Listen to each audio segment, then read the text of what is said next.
Welcome back दोस्तों। आज मैं आपके सामने रिसेंटली तमिल लैंग्वेज में रिलीज हुई एक डॉक्यूमेंट्री टाइप हॉरर मूवी को लेकर आया हूँ, जिसका नाम है मुरमुर। ये मूवी कुछ सच्ची घटनाओं पर आधारित है। तो अब चलिए फटाफट से वीडियो को स्टार्ट कर लेते हैं। उससे पहले उठा दो प्यार, फॉलो ऑन इंस्टाग्राम। कहानी की शुरुआत में ही एक छोटा सा मैसेज देखने को मिलता है।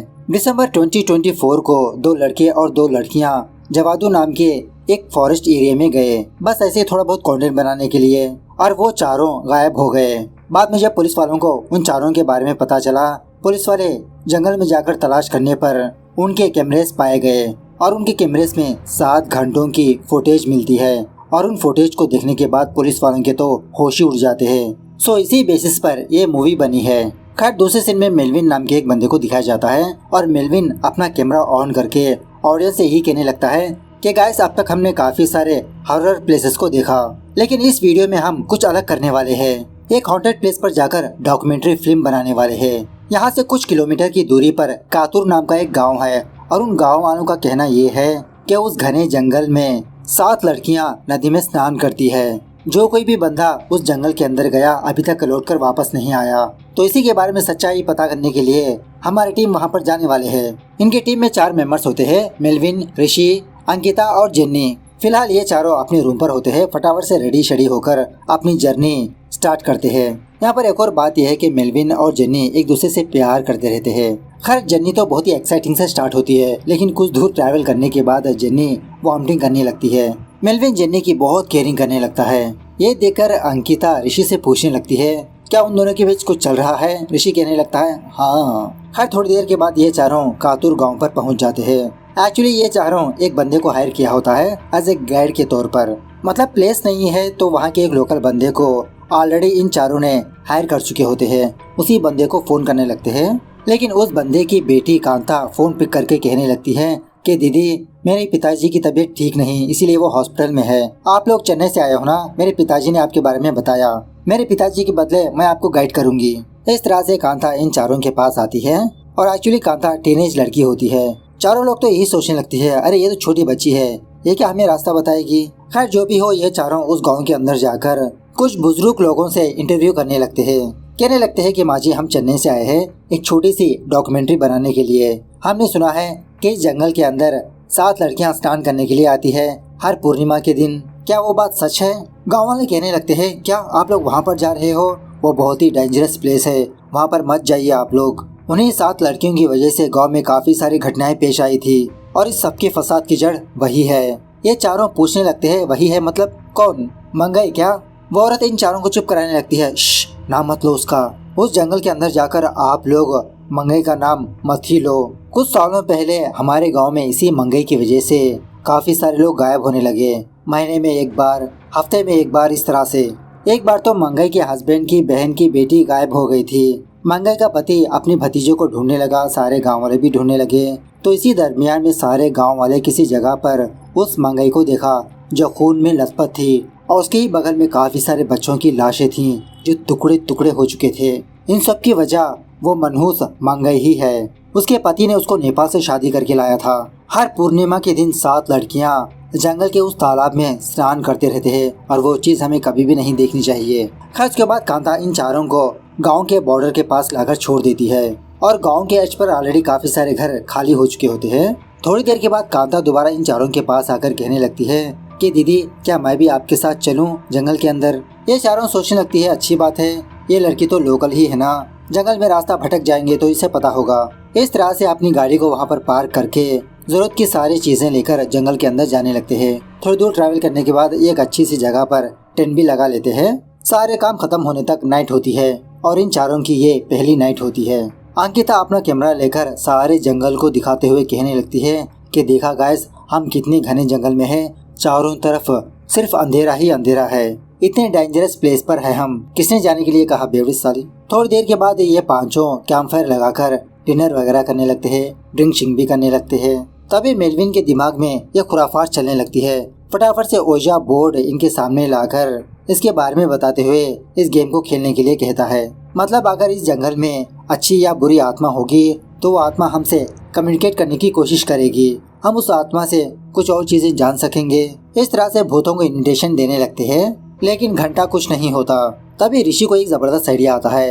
कांता से हेयर पिन मांगने लगता है। जब कांता इसको अपना हेयर पिन देती है तो उसी पिन से कांता के उंगली पर जख्म करके खून ओजा बोर्ड पर लगाता है कि खून की स्मेल सूंघने के बाद आत्माएं बहुत जल्दी अट्रैक्ट होती है। इस तरह से दोबारा आसपास के आत्माओं को बुलाने की कोशिश करने लगते हैं। अब ये चीज देखकर कांता बहुत रोने लगती है। अरे रे, आप लोगों ने ये क्या कर दिया? इस जंगल में खून अलो नहीं है। इस खून की वजह से वो मंगल जरूर हमारे पास आएगी। आपको ऐसा करना नहीं चाहिए था भैया। इस तरह से बहुत डरते हुए टेंट में जाकर छुप जाती है। बहुत ही मुश्किल से अंकिता और जन्नी इस कांता को समझाने लगते हैं। अरे कांता, तुम फिक्र मत करो, हम लोग तुम्हारे साथ है ना। कांता रोते हुए यही कहने लगती है, अरे आप लोग समझ नहीं रहे हो, हम सारे लोग अब बहुत खतरे में हैं। चलो हम लोग फटाफट से यहाँ से निकलते हैं। लेकिन ये लोग किसी भी तरह से उस कांता को कन्विंस कर लेते हैं। बाद में कांता को टेंट से बाहर लाकर दोबारा इसी ओजा बोर्ड को सामने रखकर आत्माओं को बुलाने लगते हैं। मतलब बोर्ड के ऊपर अब तो खून है ना, जरूर कोई न कोई आत्मा हमसे कम्युनिकेट करेगी। चारों तरफ सन्नाटा ही सन्नाटा होता है। भूत क्या, उसका बाल भी नहीं आता वहाँ पर। थोड़ी देर के बाद ऋषि ब्रेक लेते हुए अपना कैमरा लेकर थोड़ा जंगल के अंदर जाता है, वही सुसु वगैरह सिगरेट वगैरह पीने के लिए। सिगरेट पीते हुए ऑडियंस से कहने लगता है कि गाइस, हमने तो इस जंगल के बारे में काफी सारी बातें सुनी, लेकिन अभी तक हम लोगों को कुछ भी एक्सपीरियंस नहीं हुआ, सब कुछ कहानियां है। तो इसी रिकॉर्डिंग के दौरान कोई ऋषि के पास आने की आवाज सुनने लगता है, पत्तों की आवाज। ऋषि जंगली जानवर समझकर फटाफट से अपने दोस्तों के पास आता है और इसी घबराहट में ऋषि उस ओइजा बोर्ड को तोड़ देता है, उसके ऊपर पैर रखकर। सारे फ्रेंड्स ऋषि को डांटने लगते हैं, अरे यार थोड़ा देखकर नहीं चल सकते तुम। ऋषि कहने लगता है कि जंगल में कुछ है। ये लोग कहने लगते हैं, अरे कोई जंगली जानवर होगा, लाइट लो। अब देर रात होने की वजह से ये पांचों लोग सोने की प्लानिंग करते हैं। अब एक ही टेंट में कितने लोग सो सकते हैं, जिसकी वजह से ऋषि और कांता टेंट के बाहर आते हैं, बाहर सोने के लिए। मेलविन, अंकिता, जेनी टेंट के अंदर ही होते हैं। इस तरह से ये पांचों लोग गहरी नींद में सो जाते हैं। इस घने जंगल में सिर्फ सन्नाटा ही गूंजने लगता है। खैर आधी रात को मच्छर काटने की वजह से ऋषि की आंख खुल जाती है। सोचने लगता है कि ये तो अंदर जाकर सो जाएगा। कांता को भी जगाने की कोशिश करने लगता है कि कांता उठो, हम अंदर चलते हैं। लेकिन कांता गहरी नींद में होती है, अपनी नींद से जागती ही नहीं। ऋषि अंदर जाकर सो जाता है और थोड़ी देर के बाद उस एरिया में कुछ सूखे पत्तों की आवाज सुनाई देने लगती है कि जैसे कोई इनके टेंट के करीब आ रहा है। ये आवाज सुनने के बाद कांता अपनी नींद से जाग जाती है। वाह रे कांता वाह, जब ऋषि ने जगाया तो इसकी आंख नहीं खुली, पत्तों की आवाज से इसकी आंख खुल गई। आसपास देखने पर इसको कुछ भी नजर नहीं आता, लेकिन उसी वक्त कोई अजीब की चीज कांता को खिसकते हुए वहाँ से ले जाती है। कांता चीखने चिल्लाने लगती है। फिर उसके बाद दूसरे दिन सुबह होती है और ये इनका दूसरा दिन होता है इस जंगल में। जेनी अपनी नींद से जाकर अपने सारे फ्रेंड्स को उनकी नींद से जगाती है। बाहर जाकर देखने पर इनको कांता नजर नहीं आती। सारी जगह पर तलाश करने लगते हैं, लेकिन नो यूज। ये चारों यही सोचने लगते हैं कि शायद कांता वापस अपने घर चली गई होगी। रात में तो वो बहुत डर गई थी ना। इस तरह से दोबारा ये चारों अपनी जर्नी कंटिन्यू करने लगते हैं और जंगल के अंदर जाने लगते हैं। फाइनली रात होने के बाद किसी जगह पर ये चारों टेंट लगाकर डिनर वगैरह करके दोबारा सो जाते हैं और इस बार ये चारों एक ही टेंट में सोने लगते हैं। थोड़ी देर के बाद मेलविन की आँख खुलने पर जेन्नी को सेक्सी एंगल में देखकर इसके अंदर इच्छाएं पैदा होने लगती है। मेलविन धीरे धीरे जेन्नी के पास जाकर इसको किस करने लगता है। जेन्नी फटाक से अपनी नींद से जाकर टेंट से बाहर आकर अपना मुंह साफ करने लगती है। मेलविन जेन्नी के पास आकर कहने लगता है, अरे जेन्नी, मैं तो तुमसे प्यार करता हूँ ना, और थोड़ा बहुत तो क्लोजपन चलता ही है। जेन्नी कहने लगती है कि मेलविन, तुम मुझसे प्यार करते हो, लेकिन मैं तुमसे प्यार नहीं करती, तुमने खुद अपने आप में सोच लिया। अब ऋषि भी मेलविन को समझाने पर वो टेंट के अंदर जाकर सो जाता है। उसके बाद जेन्नी ऋषि से कहने लगती है कि ऋषि, चलो हम दोनों उस तालाब के पास चलते हैं, और वैसे भी समय हो चुका है। इस तरह से ये दोनों वहाँ से जाने लगते हैं। इस तरफ थोड़ी देर के बाद मेलविन टेंट के बाहर आकर सिगरेट पीते रहता है। अंकिता मेलविन के पास आकर कहने लगती है कि मेलविन, वो जेन्नी तुम्हारे लायक नहीं है। मेलविन पूछने लगता है, तो कौन है मेरे लायक? तो तभी अंकिता मेलविन को किस करने लगती है।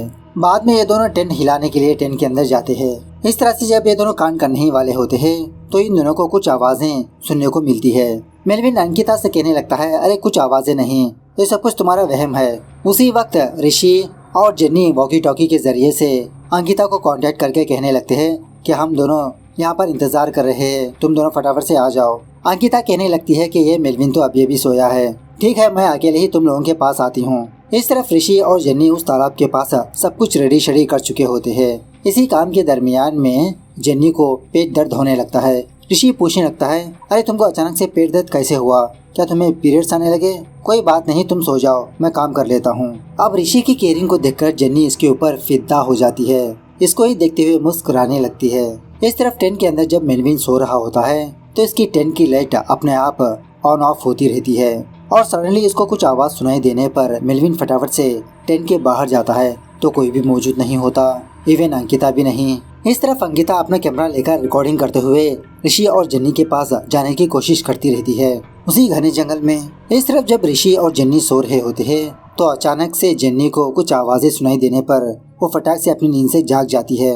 मतलब हमेशा इन लोगों को सूखे पत्तों की आवाज सुनाई देती रहती है, जैसे कोई इन लोगों के पास आ रहा है, लेकिन वहाँ पर कोई भी मौजूद नहीं होता। इस तरफ अंकिता रास्ता भटक चुकी होती है। ऑडियंस से कहने लगती है कि गाइस, मुझे कुछ भी समझ में नहीं आ रहा, मैं किधर जा रही हूँ, पता नहीं ये ऋषि और जेन्नी कहाँ पर है। और उसी तरह मैं टेंट के पास जाने का रास्ता भी भूल चुकी हूँ, मेरे पास वॉकी टॉकी भी नहीं है। इस तरह से ऋषि और जेन्नी को आवाज देते हुए आगे बढ़ती रहती है। इसी दरमियान में अंकिता को कांता नजर आती है। अंकिता कांता को डांटने लगती है, अरे यार कांता, तुम हो, मैं तो डर ही गई, क्या कोई जोक करने का टाइम है? कांता बहुत ही अजीब की आवाज में कहने लगती है, मैंने कहा था ना कि अगर वो खून देखेगी मंगा जरूर हमारे पास आएगी, अब वो आ चुकी है और तुम सारे लोग मरने वाले हो। इस तरह से इसकी तरफ भागने लगती है। अंकिता डर के मारे भागने पर कांता फटाक से गायब हो जाती है। तभी अंकिता उसी किसी जगह पर कांता का सर देखती है, कटा हुआ सर। इसे देखकर जब अंकिता पीछे हटती है डर के मारे, उसी वक्त वहाँ की वो शक्ति अंकिता को भी अपने साथ खींच ले जाती है। इस तरफ जेन्नी अपनी नींद से जाकर ऋषि से कहने लगती है कि ऋषि, मुझे लगता है कि यहाँ पर सच में मंगई है, मुझे कुछ अजीब का महसूस हो रहा है। उसी वक्त अंकिता भी वॉकी टॉकी के जरिए से ऋषि को कांटेक्ट करने की कोशिश करने लगती है, लेकिन ढंग से आवाज नहीं आती, जिसकी वजह से ऋषि अंकिता के पास जाने लगता है ढूंढने के लिए। इस तरफ जब मेलविन अपने टेंट में होता है तो टेंट के बाहर एक बहुत ही डरावनी आवाजें सुनने को मिलती है इसको। कोई चीज इसके पास आ रही हो, कोई लड़की हंस रही हो। ये सारी चीजें देखकर मेलविन की तो मुँह ही निकल जाती, टेंट से बाहर ही नहीं आता, अंकिता को बुलाते रहता है। इस तरफ जब जेन्नी चादर ओढ़कर सो रही होती है तो इसकी चादर अपने आप हटने लगती है। काफी सारी बार जेन्नी एडजस्ट करने लगती है, लेकिन दोबारा वो चादर नीचे की तरफ ही हटने लगती है। इस तरफ ऋषि अपना कैमरा और टॉर्च लाइट लेकर अंकिता को ढूंढते हुए जंगल में जाने लगता है, लेकिन कहीं पर भी इसको किसी की भी आवाज सुनाई नहीं देती, ना मेलविन की ना अंकिता की। अपने ऑडियंस से भी यही कहने लगता है कि गाइस, मुझे इस अंधेरे में कुछ भी नजर नहीं आ रहा, रास्ता भी मैं भूल चुका हूँ। इसी रास्ते के दरमियान में एक बड़ी वाली कील इसके पैर को चुभकर बहुत सारा खून बहने लगता है। उसी वक्त ऋषि को इसके सामने एक थैला नजर आता है। चेक करने के लिए जब आगे जाता है तो वो थैला अपने आप हिलने लगता है, मतलब जैसा लगता हो कि इस थैले में कोई है और वो ऋषि के करीब आ रहा है। ऋषि कहने लगता है कि अंकिता, क्या ये तुम हो? प्लीज, ये मजाक करने का वक्त नहीं है। इसी दरमियान में वहाँ की वो शक्ति ऋषि को भी घसीटते हुए कहीं पर ले जाती है। इस तरफ जब जेन्नी सो रही होती है तो अचानक से इसके दोनों पैर हवा में लटकने लगते हैं। अब वहाँ की शक्ति जेन्नी को भी अपने साथ खींच ले जाती है। अब ऑफकोर्स वहीं पर जेन्नी का कैमरा होता है, कैमरे के पास आकर इस कैमरे को ऑफ कर देती है। अब फाइनली बचा है मेलविन। अपना कैमरा ऑन करके मेलविन कहने लगता है कि गाइस, मुझे समझ में नहीं आ रहा कि मेरे सारे फ्रेंड्स कहाँ पर है। लगता है वो लोग रास्ता भटक चुके हैं, लेकिन फिर भी मैं इस काम को कंटिन्यू करने वाला हूँ। इस तरह से कैमरा लेकर उस तालाब के पास जाकर देखने पर 7 लड़कियां तालाब के अंदर डुबकी लगाती रहती है।